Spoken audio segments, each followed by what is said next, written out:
ఏం లేదు, ఈ 3 గీతలు నేర్చుకున్నాం అనుకో ఇంగ్లీష్ రాత చాలా అందంగా నేర్చుకున్నట్టే. ఎట్లా? ఇగో టిక టిక టిక టిక టిక ఒక్కటి, డమ్ డమ్ డమ్ డమ్ డమ్ ఒక్కటి, అతి నారాయణ సీతారాం తప్పకుండా లెక్క పెడితే 31. 1 2 3 4 5 6 7 8 9 10 11 12 13 14 15 16 17 18 19 20 21 22 23 24 25 26 27 28 30 31. ఇలా రాగానే దీన్ని ఏ విధంగా చేసుకోవడం?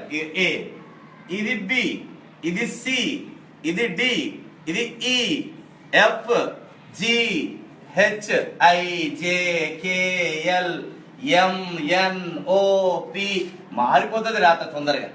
ఏ ఒక్కటి బాగా నేర్చుకున్నాం అనుకోండి, ఏ చాలా చిక్కుడు గింజ ఆకారంలో నేర్చుకోవాలి. నేర్చుకున్న తర్వాత ఇట్లా అంటే పి అవుతుంది, ఇటు కింద గీస్తే డి, ఇట్లా అంటే పి, ఇది క్యూ, ఇది జి, కాలి గింతే రాస్తే ఓ, ఇట్లా ఇట్లా అనుకో ఎన్, ఇది ఎం, ఇది యు, ఇది డబ్ల్యూ, ఇది హెచ్, ఇది వై, ఇది సి, ఇక్కడ నుంచి ఇంతవరకు రాస్తే సి, ఇట్లా ఇట్లా అనుకో ఈ, అక్కడ రాసి చుక్క పెడితే ఐ, ఇట్లా అంటే ఎల్, ఇది జే, దీంట్లోనే కే, దీంట్లోనే ఎస్, దీంట్లోనే ఎక్స్ రాసినాం అనుకో ఏ సన్నగా రాసి బి పెద్దగా రాయవద్దు.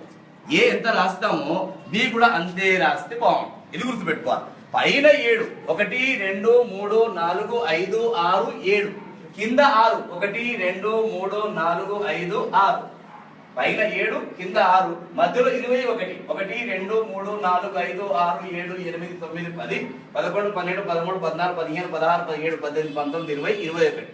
పైన ఇగో బి, ఇది డి, ఇది ఎఫ్, ఇది హెచ్, ఇది K, L, T. BDF HK అంటే పై 2 డబ్బాలలో రాయాలి.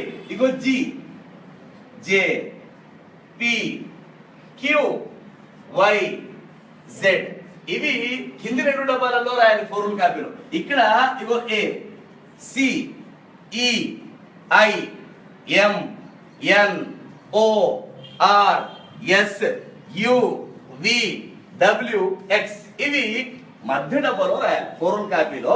ఇవి పై 2 డబ్బాలలో, ఇవి కింది 2 డబ్బాలలో, ఇవి మధ్య డబ్బాలో రాస్తే ఇంగ్లీష్ ఈజీగా మీరు చాలా అందంగా